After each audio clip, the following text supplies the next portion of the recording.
அப்படியே முன்னால போற மாதிரி போவான். திரும்ப மெதுவா வண்டி என்ன செஞ்சுட்டு இருக்கோம், முன்னால வந்து. இப்போ அப்படி இருக்கிற ஒருத்தங்கிட்ட அந்த ஒரு வண்டியில உட்கார்ந்துட்டு நீங்க கூகுள் மேப் போட்டீங்கன்னா என்ன வழிகாட்டும் உங்களுக்கு?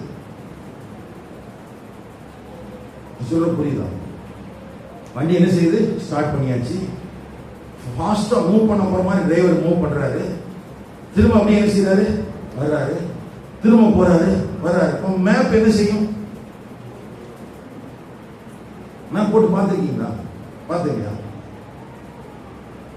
வேணா போய் போட்டு அப்படியே ட்ரை பண்ணி பாருங்க. ஒரு கார்ல ஏறி உட்கார்ந்து முடிச்ச உடனே கொஞ்சம் அப்படியே முன்னால போங்க, திரும்ப அப்படியே பின்னால வாங்க. அந்த கார் அந்த மேப்ல என்ன பண்ணுதுன்னா அப்படியே சுத்திட்டே இருக்கும். அதே நிற்கிற இடத்துல என்ன செஞ்சுட்டு இருக்கும், சுத்திட்டே இருக்கும். அதுக்கு தலைகாலம் புரியாது. ஐயா, உன்னுடைய வாழ்க்கையில நீ கடைபிடிக்க வேண்டிய அடிப்படையான வேத சத்தியங்களை உன் வாழ்க்கையில கடைபிடிக்காம நீ அடுத்த கட்ட வழிநடத்தலுக்காக தேவனிடத்துல எப்படி எதிர்பார்க்க முடியும்? அது சாத்தியமே இல்லைங்க, அது சாத்தியமே இல்லை. நின்றுட்டு இருக்கிற வண்டியில இது போட்டு மேப்பை போட்டு உட்கார்ந்து இருக்கிற மாதிரி தான் அது. இன்னைக்கு நிறைய கிறிஸ்தவர்களுக்கு அவன் என்ன செய்யணும்னே தெரிய மாட்டேங்குது. யாராவது ஒரு தீர்க்கதரிசியா அப்படின்னு சொல்லிட்டாங்கன்னா பார்த்துட்டாங்கன்னா, தீர்க்கதரிசியா இல்லையா பிறகு பார்த்துக்குவோம். அங்க சொல்லிட்டாங்கன்னா உடனே போவாங்க, ஆண்டவர் என்ன சொல்லணும்னு நினைக்கிறார். நீ முதல்ல ரட்சிக்கப்பட்டிருக்கியா, ஞானஸ்தானம் எடுத்திருக்கியா, சபைக்கு ஒழுங்கா போறியா, பரிசுத்த வாஞ்சையில நீ வாழ்றியா அப்படின்னா அதெல்லாம் ஒண்ணுமே இருக்காது. ஆண்டவர் என்ன செய்யும்? ஆண்டவர் நீ சாக கூடாதுன்னு நினைக்கிறார், அவ்வளவுதான். ஆண்டவர் என்ன எதிர்பார்க்கிறாரு? ஆமா, வேற என்ன எதிர்பார்க்கிறாரு? அவர் அவரோடு கூட பிழைத்திருக்கணும். வசனம் தானே சொல்லுது, தம்முடனே கூட நாம் ஏகமாய் பிழைத்திருக்கும்படி அவர் விரும்புகிறார், அவ்வளவுதான். அவன் என்ன செய்யணும்னா, என் கையில கொடுத்திருக்கிற வேத வசனத்துக்கு முதலாவது நான் கீழ்ப்படிய ஆரம்பிக்கும் போது அடுத்தாற்போல இப்ப நம்ம நிறைய பேர் என்ன பண்ணுவாங்கன்னா, ஃபர்ஸ்ட் நான் ஊழியம் செய்றேன், சரி நான் ஊழியத்தை ஆண்டவர் என்ன பாரப்படுத்துறாங்க, ஓகே வெரி குட். என்ன பண்ணலாம்? உடனே ஒரு ஸ்தாபனத்துல சேர்த்து விட்டுக்கலாமா? என்ன பண்ணணும்? என்ன செய்யலாம் சொல்லு? நம்ம பைபிள் காலேஜ் நடத்துற உடனே சேர்த்துவோமா? முதல்ல என்ன செய்யணும்?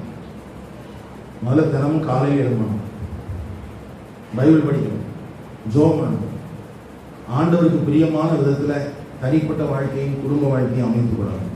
உங்களை நம்பி தந்திருக்கிற பொறுப்புகள் எல்லாம் முதல்ல நீங்க சரியா செய்யணும், நிறைவேற்றணும். கணவனா இருந்தா அந்த பொறுப்புல, மனைவியா இருந்தா அந்த பொறுப்புல, பிள்ளையா இருந்தா அந்த பொறுப்புல, கர்த்தர் உன்னை நம்பி கொடுத்திருக்கிற பொறுப்புகளை சரியா நிறைவேற்றணும். சபை கூடிவருதல்ல தடை இல்லாம பங்கு வரணும், கர்த்தருடைய பந்தியில பங்கு வரணும். சபையில நடக்கிற கூடிவருதல் வெள்ளிக்கிழமையில ஜெபம் நடந்தா வரணும், சனிக்கிழமை நடந்தா வரணும், பைபிள் ஸ்டடி இருந்தா வரணும். அதுல எல்லாம் கலந்து கொண்டு ஆண்டுடைய பிரமாணங்களை கற்றுக்கொள்கிறதுல கவனமா இருந்தால் அடுத்த வழிகாட்டுதலுக்கு ஆண்டவர் கொண்டு வருவார். நீ இப்ப இதை போ. இப்ப நம்ம என்ன பண்றோம்னா எதுவுமே செய்யறதில்லை. நீங்க சும்மா நினைக்காதீங்க, நான் ஏதோ பாஸ்டர் கோவத்துல எல்லாம் பேசல, உண்மையை பேசிட்டு இருக்கிறேன். இன்னைக்கு ஊழியத்துக்குள்ள இந்த புரிந்து கொள்ளுதல் இல்லாம வந்துட்டு தான் ஊழியத்துல வந்துட்டு ஜெபம் பண்ண முடியல, ஊழியத்துல வந்துட்டு பைபிள் படிக்கிறது இல்லை, ஊழியத்துல வந்துட்டு வேதம் புரியாம ஆண்டுடைய காரியங்கள் புரியாம என்னெல்லாம் சொதப்பி ஜனங்களை தப்பான பாதையில நடத்திட்டு இருக்கிறாங்க. காரணம் என்னன்னா, முதல் போர்ஷன் ஒழுங்கா செய்யல. முதல் போர்ஷன் என்ன செய்யல? ஆமா, ஒழுங்கா செய்யாதவர்கள் தான் ஆண்டவர் எனக்கு வெளிப்படுத்துறான்னு சொல்றான். அதை கேட்டுதான் ஒரு கூட்டம் போய் ஏமாந்து.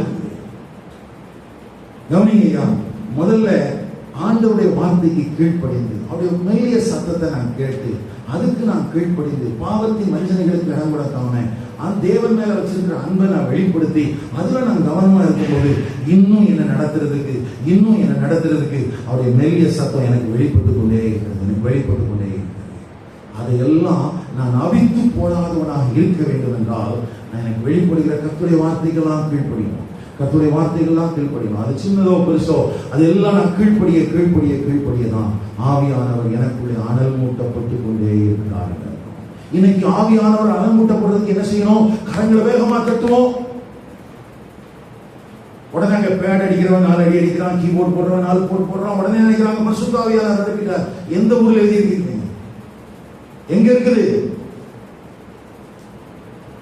ஆவியானவர்? அப்படி இல்லை அனல் மூட்டுவது. கர்த்தருடைய வார்த்தைகளை கேட்கிறனா அந்த வார்த்தைகளுக்கு ஏற்றாற்போல நடக்க ஆரம்பிக்கும் போதுதான் அவருடைய வார்த்தைகளை நான் மதிச்சு நடக்கிறேன்னு அர்த்தம். அவர் மேல நான் அன்புள்ளவனா இருக்கிறேன்னு அர்த்தம். அப்பதான் அவர் என்கிட்ட திரும்ப அன்பு கூர்ந்து எனக்கு இன்னும் கூடுதலான வெளிச்சத்தை தந்து நடத்திட்டே இருப்பார். இந்த கால நேரத்துல பரிசுத்தமாகுதலை குறித்த கர்த்தருடைய வார்த்தைகளை நாம் தியானித்துக் கொண்டிருக்கிறோம். கிறிஸ்துவின் சீஷர்கள் கைக்கொள்ள வேண்டிய இந்த கர்த்தருடைய வார்த்தைகளின்படியெல்லாம் நாம் வாழ பரலோகத்தின் தேவன் நமக்கு அனுகிரகம் பண்ணுவாராக. அல்லேலூயா. சொல்ற புரியுதா உங்களுக்கு? சரி, இந்த பரிசுத்த ஆவியானுடைய வழிநடத்தலை குறித்து ஆஸ்வால்ட் சாம்பர்ஸ் அப்படிங்கிற ஒரு பரிசுத்த மனிதன் சொல்லும்போது அவர் சொல்றாரு, கோடை காலத்திலே வீசக்கூடிய தென்றல் காற்று அவர். வாய்ஸ் ஆஃப் தி ஸ்பிரிட் குறித்து அவர் என்ன சொல்றாரு? கோடை காலத்தில் வீசக்கூடிய தென்றல் காற்று அவர். அவர் ரொம்ப சென்ட்ரலான. இது எப்போ எனக்கு சாத்தியமாகும் அப்படின்னு கேட்டா, ஒரு கம்ப்ளீட் ஃபெலோஷிப், தேவனோடு இருக்கிற உறவின் அடிப்படையில தான் எனக்கு அது சாத்தியமாகும். இப்போ எலியா தீர்க்கதரிசி அந்த மெல்லிய சத்தம் அப்படின்னு எழுதிருக்கீங்க, அது அவன் தீர்க்கதரிசியாய் தேவனோடு உறவில் இருந்ததினால்தான் அந்த சத்தம் கேட்டது. இல்லைன்னா எப்படி கேட்கும்? இல்லைன்னா எப்படி அது மெல்லிய சத்தம் தெரியும் இல்லையா? அப்போ மெல்லிய சத்தத்தை நம்ம கேட்கணும்னா ஆல்ரெடி நம்ம என்னவா இருக்கணும்? தேவ உறவுல நிலைச்சிருக்கணும். தேவன் நம்மளை வச்சிருக்கிற ஸ்தானத்துல இருக்கணும். அவர் எங்க வச்சிருக்கிறாரோ அங்க நம்ம சரியா இருந்தா தான் இந்த மெல்லிய சத்தம் நமக்கு என்ன செய்யும்? இல்லைன்னா அப்போ பரிசுத்த ஆவியானவரை அவித்து போடுறதுக்கு முன்னாலேயே எனக்குள்ள என்னெல்லாம் பிராக்டிஸ் இருக்கணும்னா, கர்த்தருடைய வார்த்தைகளுக்கு கீழ்ப்படிந்து அவருடைய விருப்பத்தை அவருடைய வாஞ்சையை நிறைவேற்றுகிறதுல எனக்குள்ள ஒரு பிராக்டிஸ் இருக்கணும். ஒரு வெளிப்படுத்தப்பட்டிருக்கிற பொதுவான சத்தியங்களுக்கெல்லாம் கீழ்ப்படிந்திருக்கும் போது அடுத்தடுத்த காரியங்களை அவர் எனக்கு வெளிப்படுத்துவார். அதுலயும் நான் என்ன செய்யணும்னா ஆண்டவருடைய வார்த்தைகளுக்கு என்ன செய்யணும்? ஆண்டவருடைய வார்த்தைகளுக்கு இல்ல, அந்த இடத்துல நான் கீழ்ப்படுகிறேன்னா பரிசுத்த ஆவியானவருக்கு நான் என்ன செய்யறேன்? அவித்து போடுகிறேன், அவரை அணைத்து போடுகிறேன். அப்படின்னா நல்லா எரிஞ்சிட்டு இருக்கிற நெருப்புல மண்ணையோ அல்லது தண்ணீரையோ ஊற்றுவதற்கு சமானம். அப்போ அந்த கான்டெக்ட்ல என்ன எழுதிருக்குன்னா, தெசலோனிக்கே சபைக்கு எழுதும்போது என்ன சொல்றாருன்னா, உங்களுக்கு நடக்கிறதெல்லாம் நன்மைக்கு ஏதுவா தான் நடக்குது, அதனால அதை குறித்து என்ன செய்ய? என்ன நன்மைக்கு எதுவாக? உபத்திரவங்கள் வருகிறதா? பரவாயில்ல. ஒருவேளை உங்களுக்கு அருமையானவர்களை நீங்கள் இழக்க கொடுக்கிறீர்களா? கவலைப்படாத. கிறிஸ்து இயேசுக்குள்ள திடந்து கொண்டு கர்த்தர் உனக்கு கொடுத்திருக்கிற இந்த வாழ்க்கையில எது நடந்தாலும் அது நன்மைக்கு ஏதுவானதுதான் அப்படின்னு சொல்லி விசுவாசித்து யார ஸ்தோத்திரம் பண்ண. இன்னைக்கு அநேக நேரத்துல நம்ம ஆண்டவரை துதிக்கிறதுக்கே முடியல. அநேக கிறிஸ்தவர்களுக்கு கர்த்தரை பாடி துதிக்கிறது என்பது என்ன? இந்த ஆள் பாட்டு பாடிட்டே இருக்கிறாங்க. ஐயா, ஆண்டவர் நமக்கு செய்திருக்கிற நன்மைகளை எப்படி நான் வெளிப்படுத்துவது? எப்படி சொல்றது? கர்த்தர் நான் பாடுறேன், கீர்த்தனம் பண்றேன், அவரை மகிமைப்படுத்துறேன், கையை உயர்த்துறேன், ஸ்தோத்திரம் பண்றேன். ஆண்டவரே நீர் எத்தனை எனக்கு நல்லவராய் இருந்திருக்கிறீர். அதை செய்யணும்னு சொல்லி இருக்குது. அதை செய்யலன்னா தான் ஆவியானவர் அவிந்து போவாராம். அப்படி சொல்லிட்டு அடுத்த போர்ஷன் கீழே என்ன இருக்கு பாத்தீங்கன்னா, 20ஆம் வசனத்துல தீர்க்க தரிசனங்களை, அங்க யோவான் 14:21 வெளிப்படுத்தப்படுகிற அந்த காரியங்கள் தான் இந்த தீர்க்க தரிசனம் எழுதியிருக்கு. யோவான் 14:21 செகண்ட் போர்ஷன்ல இருக்கிற அந்த வெளிப்பாடு தான் இங்க என்ன பாதத்துல எழுதப்பட்டிருக்கு? தீர்க்க தரிசனம். அப்படின்னா என்ன? நான் என்ன செய்யணும்? இப்போ பவுல் சுவிசேஷத்தை அறிவிக்க போகும்போது அங்கே போக வட்டாது இருந்தார் அப்படின்னா, அங்கே ஆவியானவர் போக வேண்டாம்னு சொன்னார்னா அதுக்கு பேர் தீர்க்க தரிசனம். அது வெளிப்பாடு, ஆண்டவருடைய வழி நடத்துதல். அதை என்னமா நினைக்காதீங்க, அற்பமாய் எண்ணாதிருங்கள். அதுக்காக எல்லாத்தையும் ஃபாலோ பண்ணிடாத, எல்லாவற்றையும் சோதித்து பார்த்து நலமானதை பிடித்துக் கொள்ளுங்கள், பொல்லாங்காய் தோன்றுகிற எல்லாவற்றையும் விட்டு விலகுங்கள். வெளி தேசத்துல ஒரு 2 பெண்கள் இருந்த குடியிருப்பு பகுதிக்குள்ள தீ பிடிச்சு எரிய ஆரம்பிச்சிருச்சு. அப்போ நம்முடைய நாட்டை போல இல்ல, அந்த ஊர்ல எல்லாம் பாத்தீங்கன்னா நெருப்பு கசிவு இருந்தா அதை கண்டுபிடிக்கக்கூடிய கருவிகள் ஆங்காங்கே பொருத்தப்பட்டிருக்கும். அந்த கருவிகள் உடனே என்ன செஞ்சிடும், ஒரு சின்ன புகை இருந்தாலும் உடனே இன்ஃபார்ம் பண்ணி. அப்போ அந்த அபார்ட்மெண்ட் தீப்பிடிச்சு எரிஞ்சதுனால ஃபயர் ஃபோர்ஸ் வந்து அணைக்கிறாங்க. இன்வெஸ்டிகேஷன் நடக்குது. என்ன ஆச்சு, ஏன் நெருப்பு பிடிச்சது அப்படின்னு கேட்டா, அந்த முந்தின இரவு அந்த பெண்கள் தங்கியிருந்த வீட்டுல ஒரு பார்ட்டி நடந்துச்சான். அதுல நல்ல விதவிதமான உணவுகள் சமைக்கப்பட்டது. அங்கே கொண்டாட்டங்களுக்காக நிறைய புகையெல்லாம் வந்துச்சான். உடனே என்ன பண்ணாங்க, அலாரம் அடிச்சிடக்கூடாதுன்னு சொல்லிட்டு அந்த அலாரத்தை என்ன செஞ்சுட்டாங்க, ஆஃப் பண்ணி வச்சுட்டாங்க. ஆஃப் பண்ணி வச்சுட்டு இந்த செலிப்ரேஷன் எல்லாம் முடிஞ்சு அப்படியே படுத்துட்டாங்க. இப்ப என்ன அடிக்கல, அலாரம் அடிக்கல. அந்த அபார்ட்மெண்ட் எரிஞ்சு போயிடுச்சு. இதுதான் அந்த இன்வெஸ்டிகேஷன் ரிப்போர்ட்ல வந்து சொல்லுச்சு. அப்போ கேண்டில் பத்த வச்சதுனால, சமைச்சதுனால புகை வருது. அதை பார்த்து அந்த புகையினால அந்த அலாரம் அடிச்சதுன்னு சொல்றது முந்தின இரவுல ஆஃப் பண்ணி வச்சவங்களுக்கு பிறகு வந்து ஆபத்தை குறிச்சு அலாரம் அடிக்கிறதுக்கு அங்க வாய்ப்பு இல்லாம போச்சு. இது தேவனுடைய சபைக்குள்ள இருக்கிற நமக்கும் போகும். உனக்கு வழிகாட்டுகிற பரிசுத்த ஆவியானவரை நீ அணைத்து போட்டு விட்டால் அடுத்த முறை ஆபத்து வரும்போது உனக்கு மணி அடிப்பதற்கு ஆள் இருக்காது. யாருக்க மாட்டா? அதனுடைய விளைவு என்ன? எச்சரிப்பு இல்லைன்னா என்ன ஆகும்? அப்போ இத வந்து ஒரு சீரியஸான மேட்டர். அதனாலதான் சொன்னேன், இது ரொம்ப ரொம்ப முக்கியமான விஷயம். நமக்கு என்னன்னா ஒரு வார்த்தையில எழுதியிருக்கிறதுனால இதெல்லாம் நம்ம வசனமாவே சில நேரத்தில் நினைக்கிறது இல்லை.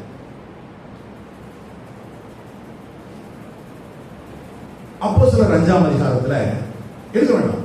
அப்போஸ்தலர் 5ஆம் அதிகாரத்துல அனனியா சப்ராலை குறித்து நம்ம வாசிக்கிறோம் இல்லையா? வாசிக்கிறோமா? இப்போ அவங்க எங்க டிசைட் பண்ணாங்க, எப்போ டிசைட் பண்ணாங்க? அவங்களுக்கு இருந்த ஒரு சுத்த வித்திருக்கலாம். வித்து அவங்க கையில பணம் நல்ல கட்டுக்கட்டா கிடைச்ச உடனே அவங்க முடிவு பண்ணிட்டாங்க, கொஞ்சம் நமக்கு என்ன செஞ்சிட வேண்டாம்.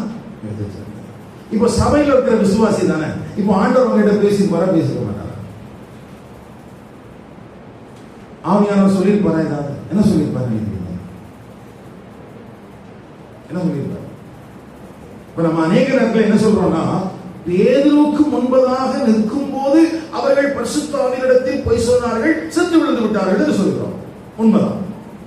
ஆனா பேதுருவுக்கு முன்னால பொய் சொல்லும் போதுதான் பரிசுத்த ஆவியானவருக்கு முன்னால பொய் சொன்னாங்களா, அல்லது வீட்டுல பொருளை விற்று தங்களுக்காக எடுத்து வைக்கும் போதே பரிசுத்த ஆவியானவர் சொன்னதை கேட்கலையா? எங்க கேட்கல அவங்க? ஆமா.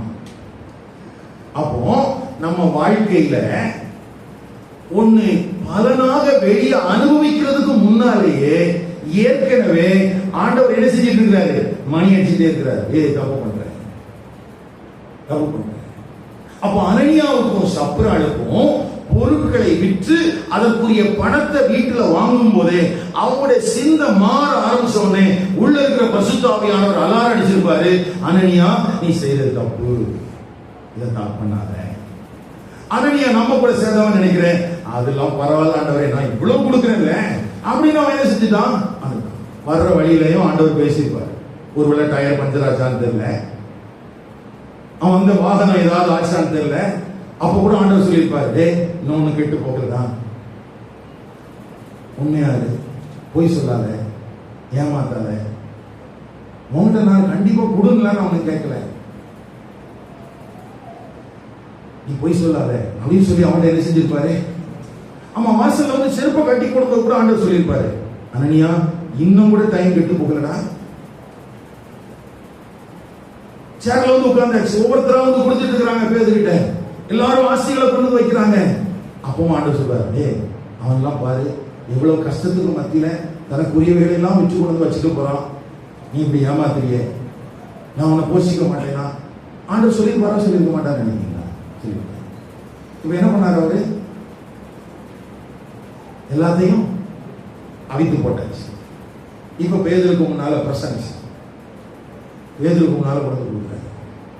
இப்ப பேதுரு தான் மெல்லிய சத்தமாக இல்ல, பரிசுத்த ஆவியானவர் பேதுரு மூலமா பேசுறாரு. விக்கிற்கு முன்னால இது யாரோட தான்? விற்ற பிறகு யாரோட தான்? இதுல ஏன் நீ சொல்ல மாட்ட?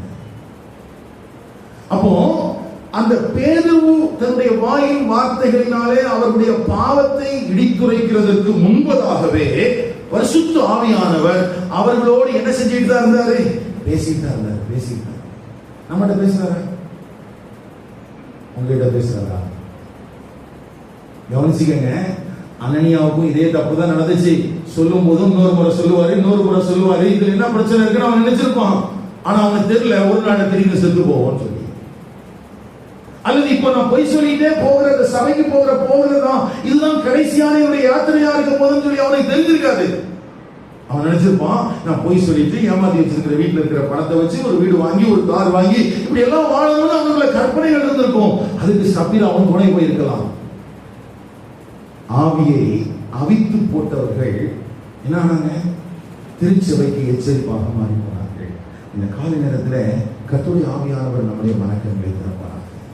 ஒரு நாள்ல ஞானஸ்நானம் எடுக்கிறதுக்கு சொன்ன போது உடனடியாக கீழ்ப்படிஞ்ச அனனியா, ஒரு நாள்ல பரிசுத்த ஆவியின் வரத்தை பெற்றுக்கொள்ள வேண்டும் என்று சொன்ன போது உடனடியாக கீழ்ப்படிந்த அனனியா, மனம் திரும்புதலின் சுவிசேஷத்திற்கு விசுவாசிக்கவும் கீழ்ப்படியவும் செய்த அனனியா, இப்பொழுது வெளிப்படுத்தப்பட்ட கர்த்தருடைய வார்த்தைகளை குறித்து, பரிசுத்த ஆவியானவருடைய மெல்லிய சத்தத்தை குறித்து அவன் கேட்பதற்கு மனமற்றவனாய் போனதினாலே அவனுக்குள்ள இருந்த பாவ இயல்பு அவனை அப்படி செய்ய தூண்டினதினாலே அவனுக்குள்ளே எரிந்து கொண்டிருக்கிற அந்த பரிசுத்த அக்கினி அணைத்து போடப்படுகிறது. ஐயோ பரிதாபம், அவன் மரணத்தை சந்தித்து. இன்றைக்கு நம்முடைய வாழ்க்கையிலும் கூட எத்தனையோ கர்த்தருடைய வார்த்தைகளுக்கு நம்ம கீழ்ப்படித்ததுனால தான் ஆண்டவர் நம்மளை சபையில வச்சிருக்கிறார். கீழ்ப்படிவதற்கு அவர் தான் நமக்கு கிருபை கொடுத்தார். ஆனா இன்னைக்கு நம்ம சபையில சந்திக்கிற கர்த்தருடைய வார்த்தைகளை குறித்த விஷயத்துல நம்ம ஏன் தடுமாறிக்கொண்டே இருக்கிறோம்? ஏன் குறைப்படுகிறோம்? ஏன் அந்த ஆவியானுடைய மெல்லிய சத்தத்தை அணைத்து போட்டுக் கொண்டே இருக்கிறோமே? ஏன் இன்னொரு நாள் வந்துரும் ஒருவேளை வராமலே போயிட்டா என்ன பண்றது? வராமலே போயிட்டா இதை குறிச்சு ஜான் மேக்கார்த்தர் என்று சொல்லக்கூடிய கர்த்தருடைய மனிதன் சொல்லும்போது சொல்றாரு, பரிசுத்த ஆவியானவரை துக்கப்படுத்தாமல் நீ அவரை அவித்து போட முடியாது. அவரை அவித்து போட வேண்டுமானால் நீ பரிசுத்த ஆவியானவரை துக்கப்படுத்த. அவரை துக்கப்படுத்தாம என்ன செய்ய முடியாது? அவித்து போட முடியாது. அப்போ ஒரு மனுஷன் அவித்து போடுகிறான்னு சொன்னாலே ஆட்டோமேட்டிக்கா ஆல்ரெடி அவன் என்ன பண்ணிட்டான்? பரிசுத்த ஆவியானவரை துக்கப்படுத்திட்டான். அப்போ பரிசுத்தமாகுதல்ல கடைபிடிக்க வேண்டிய 2 கட்டளைகளை ஒரே நேரத்தில் நம்ம மீறுறோம். பரிசுத்த ஆவியானவரை துக்கப்படுத்தவும் செய்றோம், ஆவியானவரை அவித்து போடவும் செய்றோம். அதனாலதான் நம்முடைய வாழ்க்கையில எது சாத்தியமாகுது இல்லை? பரிசுத்தமாகுதல் என்பது சாத்தியமாகுது இல்லை. ஒரு சில வசனங்களை மட்டும் வாசித்து நம்ம ஜெபம் பண்ணி முடிக்கலாம். ஏற்கனவே சொன்னேன், எல்லாவற்றுக்காகவும் கர்த்தரை என்ன செய்யணுமா இல்லையா? 18வது வசனம் வந்தால் எல்லாவற்றிலையும் ஸ்தோத்திரம் செய்யும். இப்ப எல்லாவற்றிலையும் ஸ்தோத்திரம் செய்யலைன்னா என் வாழ்க்கை எப்படி இருக்கும்? நான் எப்படி இருப்பேன்? பிலிப்பியர் 2ஆம் அதிகாரம் 12ஆம் வசனத்தை நாம தியானிக்கும் போது, ரட்சிப்பு நிறைவேறுவதற்கு நான் பிரயாசப்படுகிறவனா இருக்கிறேன் என்பதற்கு அடையாளம் நாம் எதை செய்தாலும் முறுமுறுப்பில்லாமல் செய்வேன். அப்படிதானா? ஞாபகம் இருக்கா? 2வது பாட்டு செய்தியை கேட்கும் போது நம்ம தியானிச்சோம். எதை செஞ்சாலும் நான் எப்படி செய்வேன்? முறுமுறுப்பு இல்லாம தர்க்கம் பண்ணாம நான் செய்வேன். இப்ப எல்லாவற்றிற்காக நான் ஸ்தோத்திரம் பண்ணலைன்னா நான் என்ன பண்ணுவேன்? இங்கேயும் முறுமுறுக்கிறாங்க. அப்ப கர்த்தர் என்னை நடத்துகிற பாதையை குறிச்சு எனக்குள்ள ஒரு சந்தோஷமான மனநிலைமை இல்லை. அவர் என்ன கைவிட்டுட்டாரு, அவர் என்ன விட்டு விலகிட்டார் போல இருக்கு, ஏன் என் வாழ்க்கையில் இந்த மாதிரி பிரச்சனைன்னு சொல்லிட்டு எதை செஞ்சாலும் நம்ம முறுமுறுப்போட தான், தர்க்கம் பண்ணி தான் நம்ம செய்யறோம். அதனால தான் நம்மளால என்ன செய்ய முடியல? ஸ்தோத்திரம் பண்ண. யோசிச்சு பாருங்களேன், நம்ம இந்த தியானித்த இந்த 5 கட்டளைகளுமே ஒன்றோடு ஒன்று பின்னி பிணைந்தவளாகத்தான். ஒன்னை என்ன செய்ய முடியாது? பிரிக்கவே முடியாது. பரிசுத்தாவினால் நிறைந்திருக்க வேண்டும், பரிசுத்தாவினாலே நடத்தப்பட வேண்டும், ரட்சிப்பு நிறைவேறுவதற்கு பிரயாசப்பட வேண்டும், பரிசுத்த ஆவியானவரை துக்கப்படுத்தக்கூடாது, பரிசுத்த ஆவியானவரை அவித்து போடக்கூடாது. இது எல்லாமே ஒண்ணுக்கு ஒண்ணு தொடர்புடைய காரியங்கள் தான். ஒண்ணுல மீறினா இன்னொன்னு அடிபட்டுரும், இன்னொன்னு செஞ்சிடும், அடிபட்டுரும். அப்போ முறுமுறுப்போடு செய்யக்கூடிய எனக்கு பரிசுத்த ஆவியானவரை அவித்து போடுகிறேன் என்று தெரியுமா?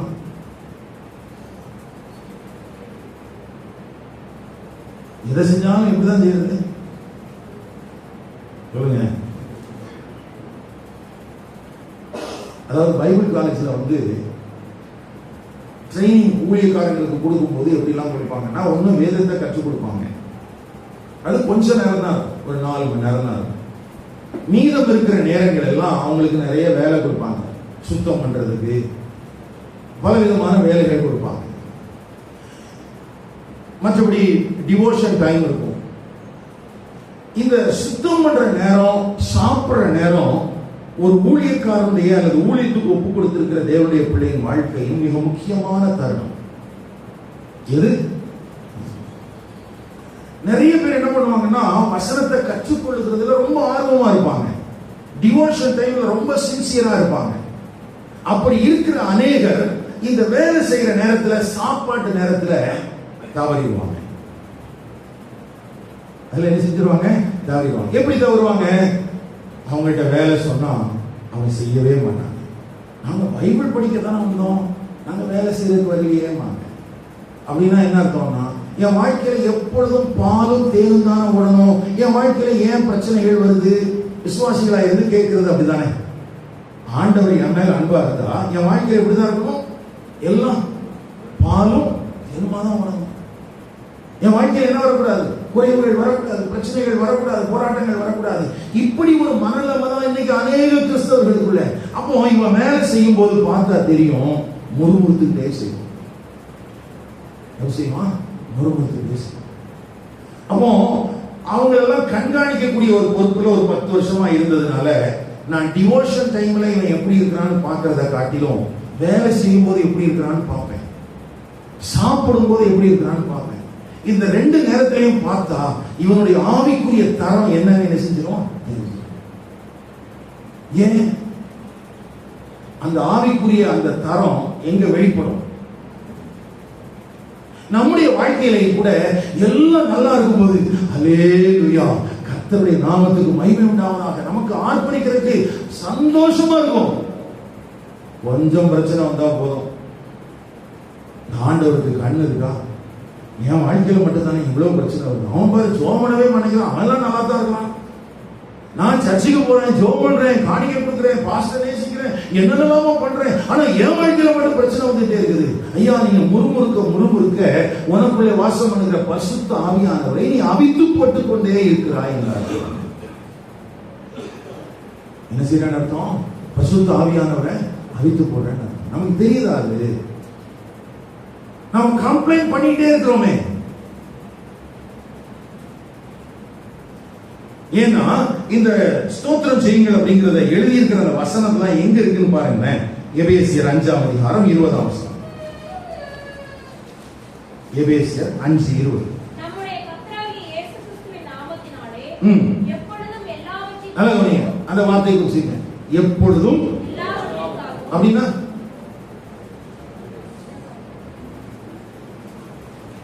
எப்பொழுதும் எல்லாவற்றிற்காகவும் அப்படின்னா என்ன அர்த்தம்? வாழ்விலும் தாழ்விலும் சுகத்திலும் துக்கத்திலும் எல்லா நேரத்திலும் பிதாவாகிய தேவனை ஸ்தோத்தரித்து, இதுதான் தேவனுடைய சித்தமா. அப்போ என் வாழ்க்கையில அப்ஸ் அண்ட் டவுன் இருக்கதான் செய்யும். சில சூழல்கள் எனக்கு எதிர்மறையாக காணப்படலாம். 2 கொரிந்தியர் 1ஆம் அதிகாரத்துல நம்ம வாசம்ல பவுல் சொல்றான், எங்களுக்கு மிஞ்சின பாரம் எங்களுக்கு உண்டாயிருந்தது, ஆனா எங்களுடைய நம்பிக்கை எங்கள் மேல இல்ல, இயேசு மேல. அதனால அவர் என்ன நினைச்சாரு? தம்சரா கைவிட்டார். அப்ப நம்ம என்ன பண்ணணும்? சூழல் எவ்வளவு பெரியது என்பது அல்ல எனக்கு பிரச்சனை, நான் யார் மேல நம்பிக்கையா இருக்கிறேங்கிறது முக்கியம். நான் கர்த்தர் பேரில் நம்பிக்கையா இருந்தா எல்லாவற்றிற்காகவும் கர்த்தரை ஸ்தோத்திரிக்கிறதுக்கு எனக்கு எந்த பிரச்சனையும் இல்லை. ஐயா, எனக்கு நன்மையான காரியங்கள் கிடைக்கும் போது மாத்திரமல்ல, என் வாழ்க்கையில என்னால புரிந்து கொள்ள முடியாத ஒரு சூழலின் வழியாக நடத்தப்படுகிறேன். ஆனா ஒண்ணு மட்டும் எனக்கு புரியுது, எல்லாம் அவருடைய ஆளுகைக்கு கீழே தான் இருக்குது, எல்லாம் அவருடைய அதிகாரத்துக்கு கீழே தான் இருக்குது. இது எனக்கு இப்ப எனக்கு புரியல, ஆனா ஒண்ணு மட்டும் நிச்சயம், அவருடைய அதிகாரத்தை தாண்டி எதுவுமே இல்லைங்கிறது மட்டும் எனக்கு தெரியும். என்னை தப்புவிக்க முடியும், என்னை மரணத்திலிருந்து உயிர்ப்பிக்க முடியும், என்னை பலப்படுத்த முடியும், திரும்பவும் கட்டி எழுப்ப முடியும், என்னை தூக்கி நிறுத்த முடியும். இந்த விசுவாசம், இந்த பலன் எனக்குள்ள இருந்தா கர்த்தரை துதிக்கிறதுல ஒருவேளை நான் கண்ணீரோட கர்த்தரை துதிக்கலாம் அல்லது சந்தோஷத்தோட கர்த்தரை துதிக்கலாம். நான் கர்த்தர் பேர்ல தான் நம்பிக்கையா இருக்கிறேன். நான் கர்த்தரை ஸ்தோத்திரிப்பேன். நான் முறுமுறுக்க மாட்டேன். ஒரு தீர்மானம் எடுத்துக்கிறேன். ஐயா, என் சூழல்கள், என் வாழ்க்கையினுடைய நிலைமைகள் எனக்கு புரிந்து கொள்ள முடியலாம், புரிந்து கொள்ள முடியாம போகலாம். ஆனால் கர்த்தர் மாறாதவராக தான் இருக்கிறார். நீங்க ஸ்தோத்திரத்தோட ஆண்டவரை முறுமுறுக்காம உங்களுடைய காரியங்களை செஞ்சு பாருங்க. உங்களுக்குள்ள அந்த மெல்லிய சத்தம் உங்களை பலப்படுத்தும். அந்த 2 கொரிந்தியர் 1ஆம் அதிகாரத்தில் நீங்க பாருங்க, மற்றவர்களுக்கு ஆறுதல் செய்யும்படிக்கு, ஆறுதல் செய்வதற்கு திராணி உள்ளவர்களாகும்படிக்கு அவரே எங்களுக்கு ஆறுதல் செய்கிறார். அப்படின்னா என்ன அர்த்தம்? என் வாழ்க்கையில நான் சந்திக்கிற பிரச்சனைகளுக்கு மத்தியில அவரே என்னை ஆறுதல் படுத்தி வைத்திருக்கிறார். அவரே என்னை தப்புவிக்கிற தேவனாய் இருக்கிறார். ஏன்? மற்றவர்களுக்கு நான் ஆறுதல் படுத்துவதற்கு, மற்றவர்களுடைய விசுவாசத்தை தூண்டி எழுப்பதற்கு கர்த்தர் என்ன வச்சிருக்கிறார். அதனால என் வாழ்க்கையில பிரச்சனை வந்துச்சுன்னா அது என்னை அழிப்பதற்காக அல்லவே அல்ல. விசுவாசிக்கிறீங்களா? வாழ்க்கையில சந்திக்கிற எந்த சவால் நிறைந்த காரியங்களும் என்னை அழிப்பதற்காக அல்ல, தேவனுடைய வல்லமை குறைந்து போனதினாலும் அல்ல. தேவன் என்றென்றைக்கும் அவர் பராக்கிரமசாலியாக தான் இருக்கிறார். என் வாழ்க்கையில எல்லா பாடத்தின் வழியாகவும் நான் கர்த்தரை மகிமைப்படுத்தணும்னு அவர் எதிர்பார்க்கிறார். நான் அதை செய்கிறதிலே கவனமாக இருந்தால் எனக்குள்ளே பற்றி எரிகிற அந்த பரிசுத்த ஆவியானுடைய அக்கினி எனக்குள்ளே தொடர்ந்து அனல் மூட்டப்பட்டுக் கொண்டே இருக்கிறது. தொடர்ந்து எனக்குள்ளே அது பற்றி பிடித்துக் கொண்டே இருக்கிறது.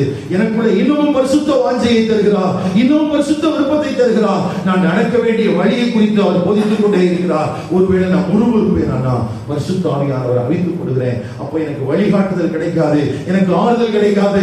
நான் எப்படி தப்புவிக்கப்படுவேன் என்பது எனக்கு தெரியாது. நிலை குலைந்து போய்விடுவேன். இன்னொரு வசனத்தை பாருங்க, பிலிப்பியர் 4ஆம் அதிகாரம் 6ஆம் வசனம். நீங்கள் ஒன்றுக்கும் கவலைப்படாமல் எல்லாவற்றையும் குறித்து, அந்த வார்த்தை குறித்து, எல்லாவற்றையும் குறித்து, அது பாசிட்டிவோ நெகட்டிவோ அது அல்ல பிரச்சனை.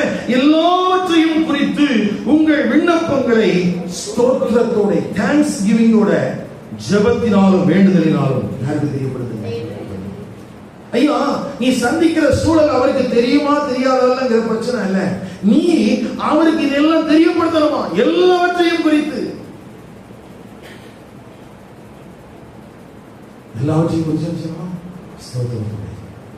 ஆண்டவரே, இப்படி ஒரு சூழல்ல நான் கடந்து போறேன், இது எதனால எனக்கு தெரியல. கடந்த வருடத்தினுடைய இறுதி பகுதியில நானும் மனைவியும் அடிக்கடி பேசிக்கொண்ட வார்த்தைகள் இவைதான்.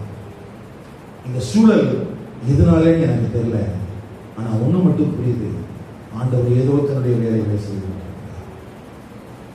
புரியல. எல்லா நேரத்திலும் கர்த்தர் என்னை நடத்துகிற பாதையை குறித்த ஒரு தெளிவு எனக்கு இருக்க வேண்டும் என்று நான் நினைக்க முடியாது. பரிசுத்த ஆவியானவர் போகவட்டாது இருந்தார், தடை பண்ணினார். பவுலுக்கு போய் யாராவது கேட்டாங்கன்னா, ஏன் ஆண்டவர் ஆசியாவில் இருக்கிற ஜனங்களை நேசிக்கலையான்னு கேட்டா பவுல் என்னையா சொல்ல முடியும்? ஒண்ணும் சொல்ல முடியாது, தெரியாது. அதுல ஏதாவது ஆன்சர் பண்ண முடியுமா? கூட இருக்கிற லூக்கா கேட்கிறார், ஏன் பவுல் ஆசியாவுக்கு போக வேண்டாமா? அவர் என்ன சொல்றாரு? ஐயா, என்னுடைய பொறுப்பு என்ன? அவர் என்ன சொல்றாரோ, அவர் எந்த சூழல்ல நடத்துறாரோ அதற்கு ஏற்றார் போல நான் இசைந்து செல்வதுதான் என்னுடைய காரியமே தவிர நான் முரண்பட்டு நிற்பதில்லை. கொலோசியர் நிருபம் 3ஆம் அதிகாரம் 17ஆம் வசனம்.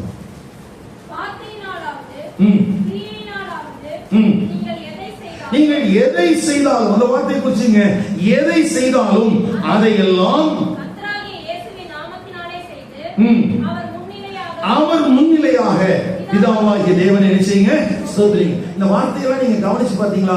பரிசுத்த ஆவியினால் நிறைந்த மனிதர்கள் எப்படி வாழ வேண்டும் என்று எழுதப்பட்டிருக்கிற இடத்துலதான் இதெல்லாம் இருக்குது.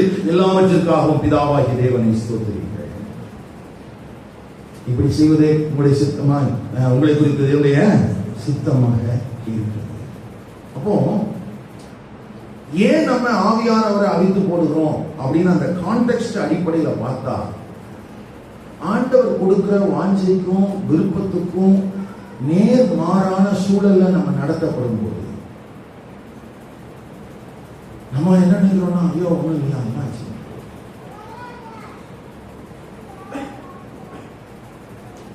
2006 வருடத்துல மிகவும் நெருக்கடியான ஒரு காலகட்டமாக இருந்தது. நெருக்கடின்னு நான் சொல்றதுக்கு காரணம் என்னன்னா, ஒரு கர்த்தருடைய ஊழியனாக 7 மாதங்கள் நான் கர்த்தருடைய பந்தியில போய் உட்கார்ல.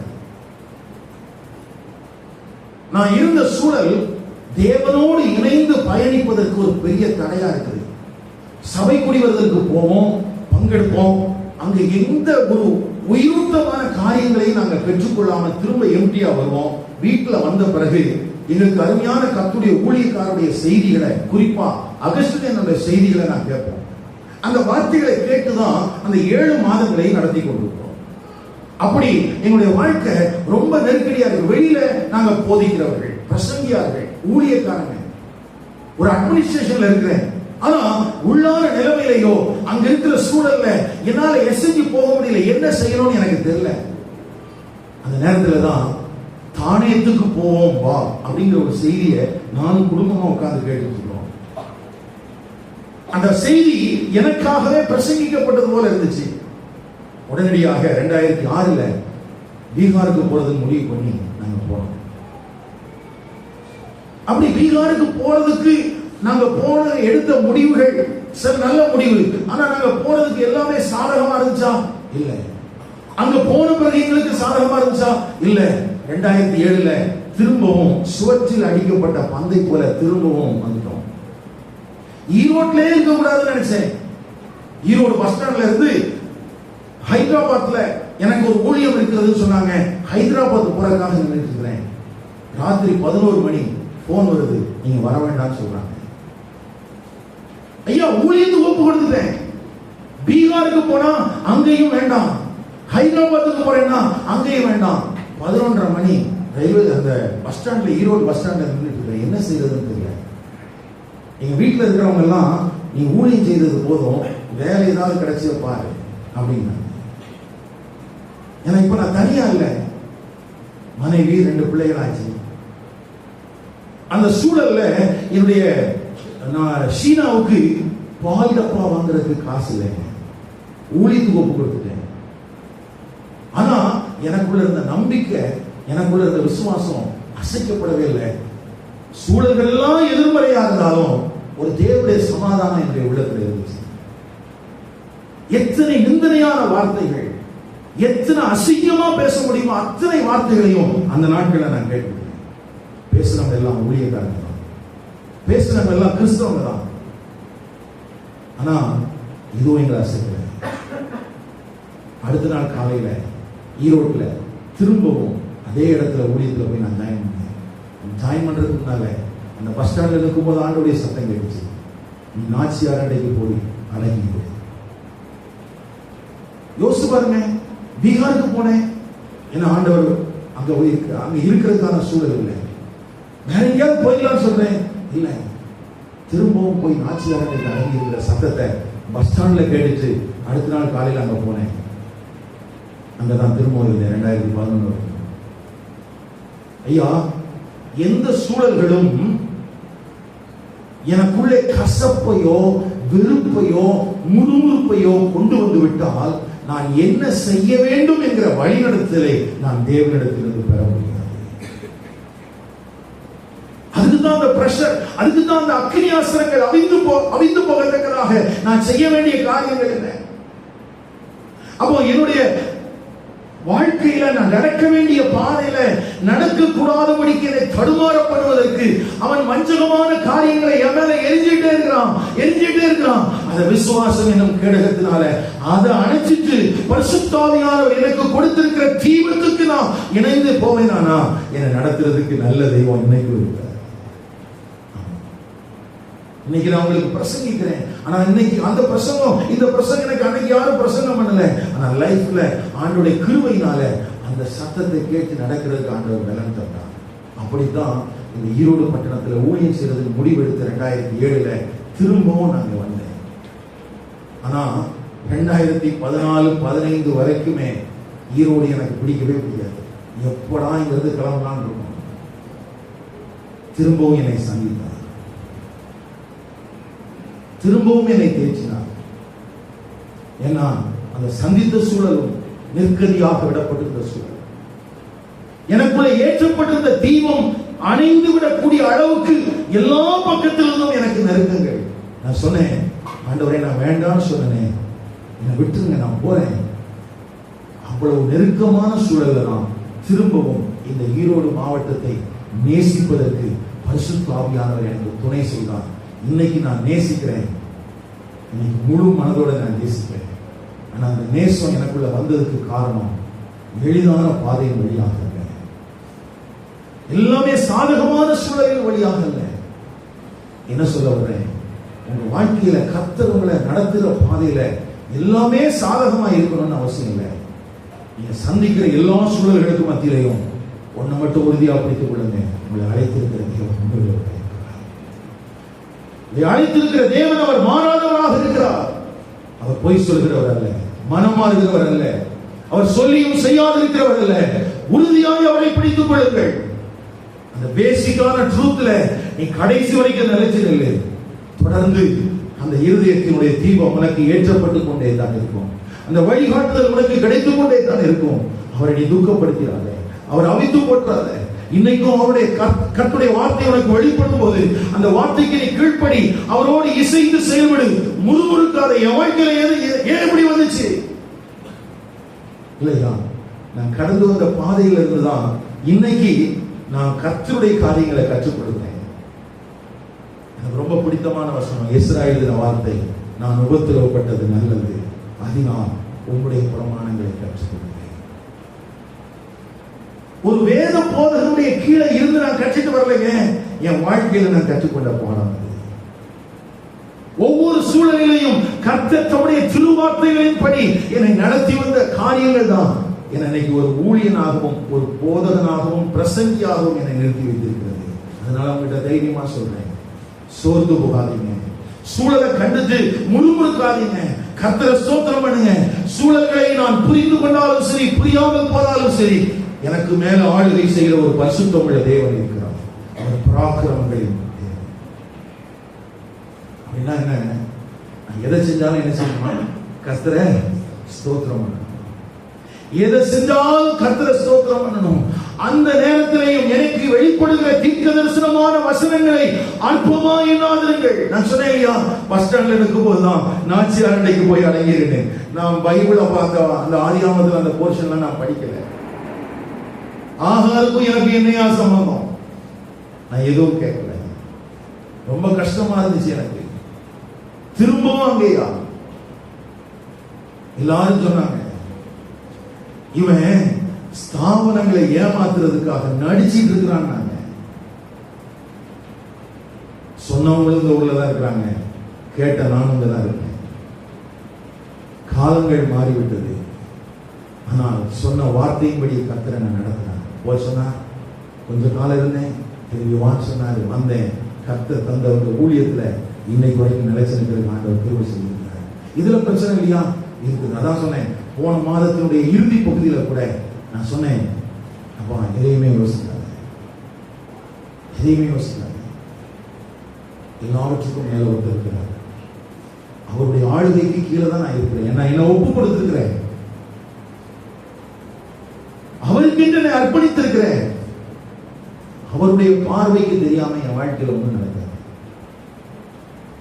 நான் செய்யறது நாங்க செஞ்சதுல என்ன தெரியுமா, ஓப்பனா சொல்றேங்க. இன்னும் சில நேரத்தில் நான் பைபிள் படிக்க முடியாது, நான் பைபிள் டீச்சர், உங்களுக்கு பாடம் எடுக்கணும். நானும் என் மனைவியும் சேர்ந்து இப்ப எப்படி சபையில நம்ம வாசிக்கிறோம், அதே மாதிரி நாங்க 2 பேரும் சேர்ந்து வாசிப்போம். ஒரு புஸ்தகத்தை 6 அதிகாரம் வாசிக்கிறதுக்கு எங்களுக்கு 20 நிமிஷம் ஆகும் வாசிப்போம். அவ்வளவு மன நெருக்கடிகளும் மன வலிகளும் நிறைந்திருந்தாலும் என் தேவன் மாறாதவராக, அவர் மாறாதவர். அவ்வளவு நெருக்கடிகளுக்கும் மத்தியிலையும் நான் நடத்தப்பட்டேன். கர்த்தர் என்னை தப்பு வைக்கிறார், இன்னமும் தப்பு வைப்பார், இனியும் தப்பு வைப்பார். அப்போ நம்முடைய வாழ்க்கையில ஆண்டவரால் நடத்தப்படுகிறோம்னு சொன்ன உடனே எல்லாமே நமக்கு சாதகமா இருக்கணும்னு அவசியம் இல்லைங்க. எல்லாமே எனக்கு ஏற்றதா மனசுக்கு பிடிச்சதா இருக்கணும்னு அவசியம் இல்லை. 2 வசனத்தை வாசித்து முடிக்கலாம். 1 பேதுரு 2ஆம் அதிகாரம் 15ஆம் வசனம். நீங்கள் நன்மை செய்கிறதினாலே புத்தீன மனுஷருடைய அறியாமையை அடக்குவது தேவனுடைய சித்தமா இருக்கு. இதெல்லாம் ரொம்ப வேல்யூபிளான வார்த்தைங்க. எதுயா தேவனுடைய சித்தம்? நீங்கள் நன்மை செய்வதனாலே யாருக்கு? புத்தீனமான மனுஷர்களுக்கு மத்தியிலே நாம் என்ன செய்யணுமா? நன்மை செய்யணும்.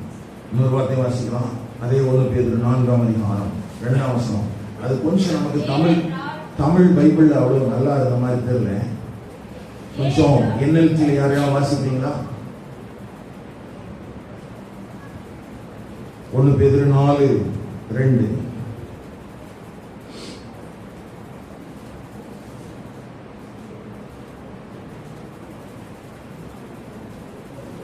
So then, since Christ suffered physical pain, you must arm yourself with the same attitude he had, and you will be ready to suffer too. For if you have suffered physically for Christ, you are finished with sin. இந்த நெட்ல எப்படி போட்டுருக்காங்க பாருங்க. In that he spends the rest of his time on earth concerned about the will of God and not human desires. அதாவது மாம்சத்திலே பாடுபடுகிறவன் இனி எப்படி பாடுபடுவானா? மனுஷருடைய இச்சைகளின்படி வாழ்வதற்கு அவன் நினைக்காமல் தேவனுடைய சித்தத்தை நிறைவேற்ற வேண்டும் என்கிற வாஞ்சையோட அவன் வாழ்வான். எப்படி வாழ்வானா? Concerned about the will of God and not human desires. கிறிஸ்துவோடு கூட பாடனுபவிப்பதற்கு, கிறிஸ்துவோடு கூட சிலுவையில் அறையப்படுவதற்கு தன்னை ஒப்புவித்திருக்கிற எந்த மனிதனும் இனி வரும் காலங்களிலே அவன் தேவனுடைய சித்தம் செய்ய வேண்டும் என்றுதான் வாழ்வானாம். அவன் மனுஷருடைய இச்சைகளின்படி செய்ய வேண்டும், வாழ வேண்டும் என்று நினைச்சிட மாட்டான். அவன் வாழ மாட்டானாம். தமிழையும் ஓரளவுக்கு அதை அப்படிதான் இருக்குது. மாம்சத்தில் பாடுபடுகிறவன் இனி மாம்சத்தில் இருக்கும் காலம் வரைக்கும் மனுஷருடைய இச்சைகளின்படி பிழைக்காமல் தேவனுடைய சித்தத்தின்படியே பிழைக்கத்தக்கதாக பாவங்களை துவங்கினார். இந்த காலை நேரத்தில் கர்த்தருடைய வார்த்தையை கேட்கிறேன். எனக்கு அருமையான கர்த்தருடைய பிள்ளைகளே, கர்த்தருடைய ஆவியானவர் நம்முடைய மனக்கண்களை திறப்பார். நம்ம எல்லாரும் எழுதி நின்று லேவியராகமம் 6ஆம் அதிகாரம் 12ஆம் வசனத்தை வாசிப்போம். லேவியராகமம் 6ஆம் அதிகாரம்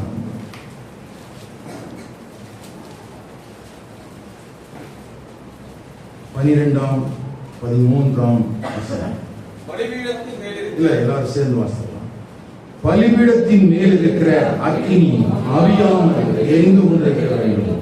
ஆசாரியன் காலைதோறும் அதன் மேல் எரியும்படி கட்டளை போட்டு அதன் மேல் சர்வாங்க தகன பலியை வரிசையாக வைத்து அதன் மேல் சமாதான பலிகளின் கொழுப்பை போட்டு தகனிக்க கடவுள்.